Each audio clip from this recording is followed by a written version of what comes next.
여러분 안녕하십니까? 광주 MBC 뉴스투데이 시작합니다. 먼저 오늘의 주요 뉴스입니다. 광주 삼거동 쓰레기 소각장 설치 사업이 검찰 수사 결과 등 변수가 산적해 있어 안개 속에 빠졌습니다. 금호타이어 측이 광주 공장 화재로 큰 부상을 입은 직원에게 합의와 함께 관련자 9명을 종용해 논란이 되고 있습니다. 쌀 재고가 줄면서 가격이 가파르게 상승하는 가운데 햅쌀이 나오기 전까지는 쌀 가격 상승세가 계속될 전망입니다. 전남을 찾은 김경수 지방시대위원장이 5극 3특 성장 전략을 재차 강조하며 지역에 대한 전폭적인 지원을 약속했습니다.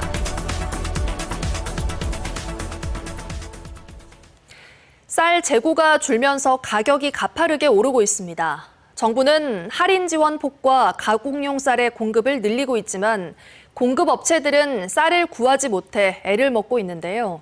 햅쌀이 나오기 전까지는 쌀 가격 상승세가 이어질 전망입니다. 이재원 기자의 보도입니다. 이른 아침부터 쌀을 실어내는 지게차가 분주히 움직이는 광주의 한 공급업체. 예년 같으면 창고를 가득 메웠을 쌀이 지금은 거의 바닥을 드러내고 있습니다. 업체가 거래처를 통해 시장에 공급했던 물량은 하루 평균 10여 톤. 쌀이 귀해진 요즘은 하루 평균 5톤에도 미치지 못하고 있습니다. 업체 대표는 25년 만에 처음 겪는 쌀 품귀 현상이라고 하소연합니다. 이렇게 공급이 부족할까?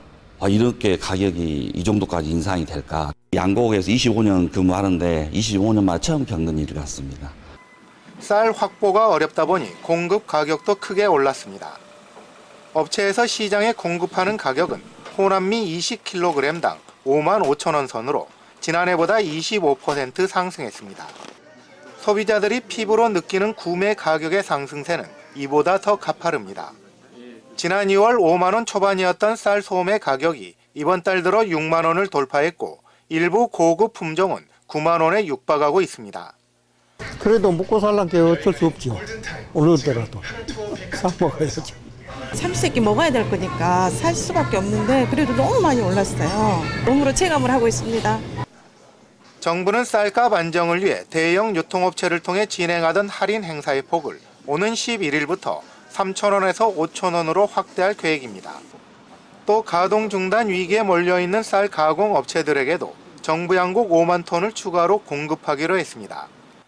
하지만 전문가들은 이 같은 단기 조치의 효과가 충분치 않을 것으로 진단하고 있어 햅쌀이 본격적으로 출하돼야 가격 안정을 기대할 수 있을 것으로 보입니다. MBC 뉴스 이재원입니다.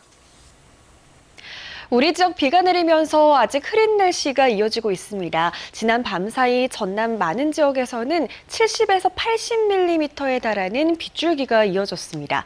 현재 레이더 영상 보시면 강한 비는 모두 멎은 상태고요. 전남 일부 지역에서만 아주 약한 빗줄기가 이어지고 있습니다. 오늘 출근길 무렵까지 5에서 10mm가량의 비가 더 내릴 것으로 보입니다. 오늘은 기압골의 영향에서 점차 벗어나서 차차 맑은 날씨를 다시 회복할 전망인데요. 기온은 다시 훌쩍 오름세를 보이겠습니다. 오늘 출근길 기온 19도 안팎으로 어제보다 2도가량 높게 시작한 가운데 한낮 기온은 다시 30도 안팎까지 오르면서 어제보다 8, 9도가량 높은 기온 보이겠습니다. 날씨 정보였습니다.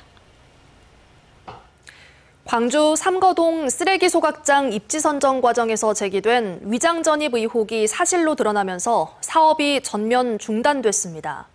앞으로 5년 안에 시설을 준공해야 하지만 검찰 수사 결과 등 변수가 산적해 있어 쓰레기 소각장 사업이 안개 속에 빠졌습니다. 송정근 기자의 보도입니다. 광주 삼거동 주민들이 광주시청 앞에 모여 소각장 전면 무효화를 외칩니다. 광주광역시는 즉각 무효화를 선언하라! 그동안 입지 선정 과정에서 제기됐던 위장 전입 의혹이 경찰 조사에서 사실로 드러나자 삼거동을 우선 협상 대상자로 선정한 결정을 취소해 줄 것을 촉구하고 있는 겁니다. 전입자가 12명이 지금 기소가 돼서 기소 의견으로 지금 검찰에 송치된 상태인데 이 정도 상태면 만나서 직권 취소 결정을 내려야 되는 것 아니냐. 생각지도 못한 변수로 인해 광주시의 고민은 깊어지고 있습니다. 우선 절차상 위법한 사항이 드러난 만큼 주민 설명회 등 관련 절차를 모두 중단했습니다. 한시가 급한 광주시는 검찰 수사 결과에 따라 재공모 여부를 결정한다는 방침입니다. 검찰이 공판 절차 없이 피의자들에게 약식 명령을 내리면 빠르게 재공모 절차에 들어갈 수 있습니다. 하지만 피의자들이 정식 재판을 신청할 가능성도 배제할 수 없고 사안이 중대한 만큼 검찰이 기소할 가능성도 높습니다. 수사가 종료되고 재판이 종료되기 전까지는 과연 추가 응모 내지는 추가 진행을 할 수 있는지를 법적 검토를 동시에 하라고 제가 지시했습니다. 삼거동을 우선 협상 대상자로 선정하기까지 3차 공모를 실시하는 등 시간이 오래 걸린 만큼 재공모를 하게 되면 광주시가 직접 지역을 선정해 공고하는 방법도 있습니다. 폐기물 처리시설 설치 촉진법 제9조에 따른 조치인데 이 방법도 주민 수용성을 높이기보다는 거센 반발에 직면할 수 있기 때문에 실현 가능성이 낮습니다. 다만 환경부가 광주뿐만 아니라 타 지자체도 쓰레기 소각장 건립에 난항을 겪고 있어 직매리 금지 시행을 유예하는 방안을 검토하고 있다고 알려지고 있어 광주시의 부담이 조금 덜어질 수 있습니다. 하지만 타 지자체의 경우 쓰레기 소각장 준공까지는 평균 10년 정도의 시간이 걸렸다는 점에서 광주시의 대책 마련이 시급해 보입니다. MBC 뉴스 송정근입니다. 지난 5월 발생한 금호타이어 광주공장 화재는 경찰 조사 결과 인재로 확인됐는데요. 그런데 수사 결과 발표를 앞두고 금호타이어 측이 화재로 큰 부상을 입은 직원을 찾아와 합의와 함께 관련자 9명을 종용해 논란입니다. 보도에 주현정 기자입니다.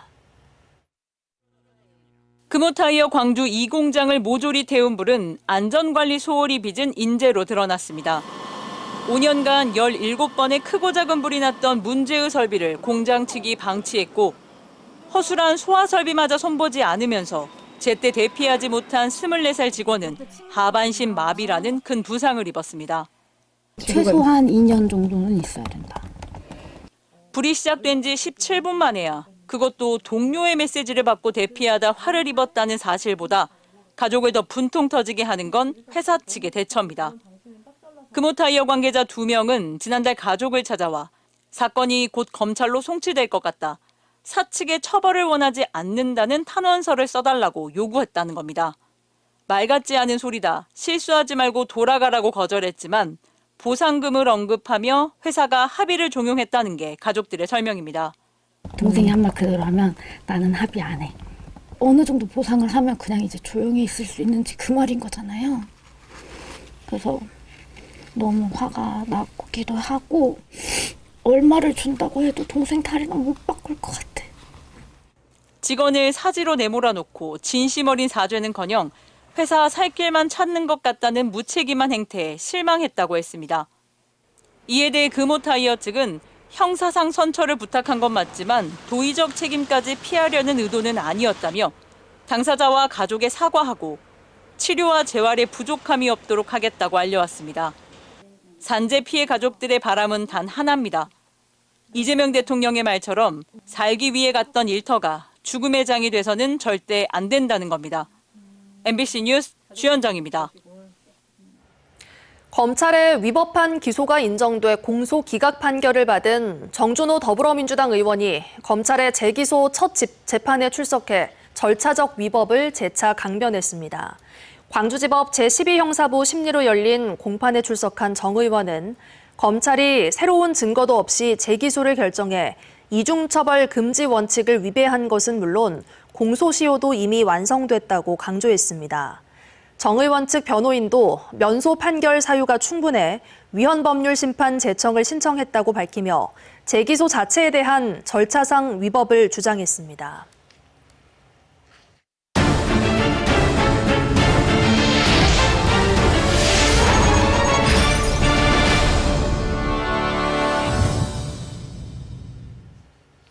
수도권 중심이 아닌 지역이 함께 사는 국가 균형 발전은 이재명 대통령 정부의 핵심 과제입니다. 전남을 찾은 김경수 지방시대위원장이 5극 3특 성장 전략을 재차 강조하며 지역에 대한 전폭적인 지원을 약속했습니다. 안준호 기자가 취재했습니다. 지방자치 분권과 지역 균형 발전을 목표로 하는 지방시대위원회. 김경수 지방시대위원장이 전남의 청년들을 만나 청년이 살고 싶은 전남에 대해 이야기를 나눴습니다. 이 자리에서도 대한민국을 5개의 초광역권과 3개 특별자치도로 재편하는 5극 3특 균형 발전을 강조했습니다. 전남 광주와 묶어서 하나의 권역으로 발전시키는데 그 발전시켜 나가는 데는 주요 기업들과 함께 전남 광주의 전략산업을 정부와 함께 몇 개를 선정하게 될 거고요. 청년들은 지역 불균형 문제를 해소하기 위한 방안으로 규제 완화와 광역 대중교통망 구축 등 다양한 정책을 제안했습니다. 전남 지역이 더 이상 발전이 없는 그런 곳일 거라고 생각하고 좀 침울해 있었는데 말씀을 듣고 그래도 발전 가능성이 많이 있겠구나. 처음 도시를 갔을 때 지방과 너무 다른 인프라와 문화 생활 때문에 많이 불편함을 느꼈었는데 그런 부분들을 많이 키워주셨으면. 특히 김 위원장은 지역 균형 성장을 위해 교육기관과 협업이 동반돼야 한다고 밝혔습니다. 이를 위해 지역 거점 공립대학의 지원을 강화하는 정책은 학생들의 기대를 끌었습니다. 서울대 10개 만들기처럼 학생이 오고 싶은 학교, 또 수도권에만 모여있지 않고 지방에도 분포되어 있는 그런 게 제일 중요하다. 앞서서 영암의 대불산단을 방문해 기업인들의 의견을 듣기도 한 김 위원장. 아리백 산단 실현과 중대재해 예방책 마련, 해상풍력 산업 육성 기반을 조성하기 위한 산업 현안들이 논의됐습니다. 정부도 지역의 자립적 발전을 도모하기 위해 지방시대위원회에 힘을 실어주고 있다며 지역에 전폭적인 지원을 약속했습니다. 지방비 부담 때문에 허덕이고 이런 경우들이 많았는데 이제는 지역이 자율적으로 선택할 수 있는 예산을 늘려야 된다. 그래서 지난번 국정기획위원회에서 그 지역 균형발전 특별회계 내에 있는 개정을 지역 자율 개정을 기존의 3.8조에서 10조 원 이상으로 늘렸습니다.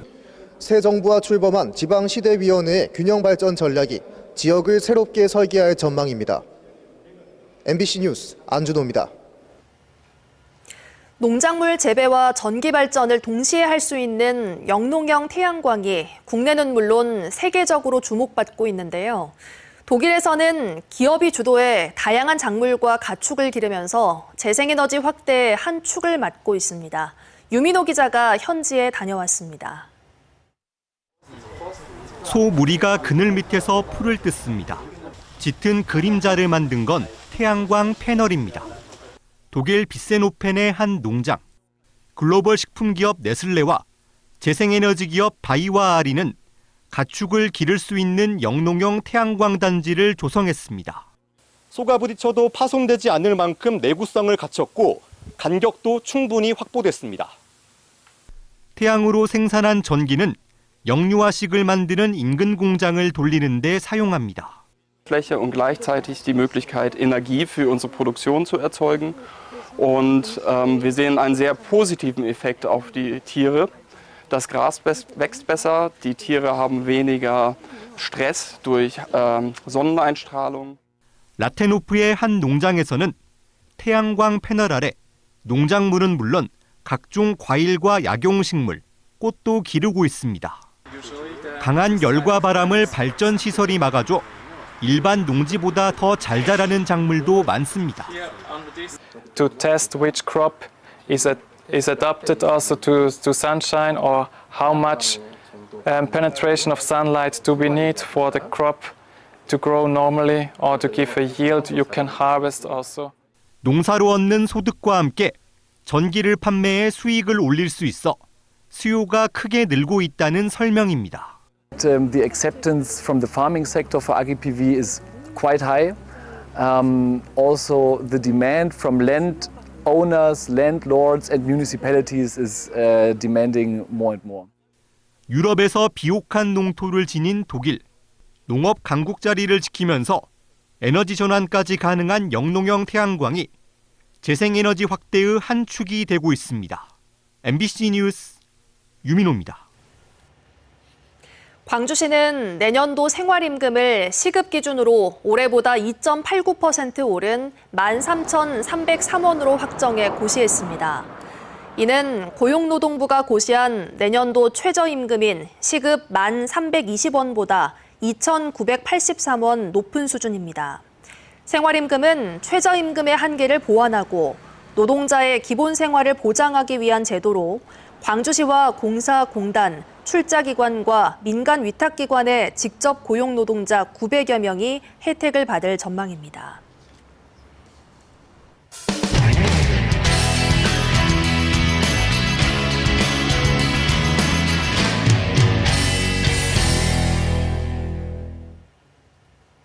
경주에서 열리는 아시아태평양 경제협력체 APEC 정상회의가 2달도 채 남지 않았습니다. 준비위원장인 김민석 국무총리는 준비에 소홀함이 없어야 한다며 초격차 APEC을 강조했습니다. 대구문화방송 윤태호 기자의 보도입니다. APEC 정상회의 준비위원장인 김민석 국무총리가 정부 서울청사에서 APEC 준비위원회 8차 회의를 열어 분야별 준비 상황을 점검했습니다. 김 총리는 APEC 정상회의가 가시권에 들어오는 것 같다며 인프라 준비에 소홀함이 없도록 해달라고 주문했습니다. 혹시 만찬장이라든가 몇 가지 부분에 있어서 저희들이 최종 점검을 하면서 과연 이대로 가도 되는지 약간 점검한 부분이 있어 보입니다. 식사에 이르기까지 정말 모든 부분에 있어서 디테일에 있어서 그 마지막 완성도를 높이는 그 점검을 해야 될 것 같습니다. 한미 정상회담 이후 APEC에 대한 관심이 부쩍 높아졌다면서 문화 행사뿐 아니라 입출국 계획과 참가자 동선, 주요 인사 경호 등 모든 분야에서 완성도를 높이자며 초격차 APEC을 강조했습니다. 정상회의와 함께 열리는 최고 경영자 회의, APEC CEO 서밋의 의장을 맡은 최태원 대한상공회의소 회장도 회의에 참석해서 기대감을 나타냈습니다.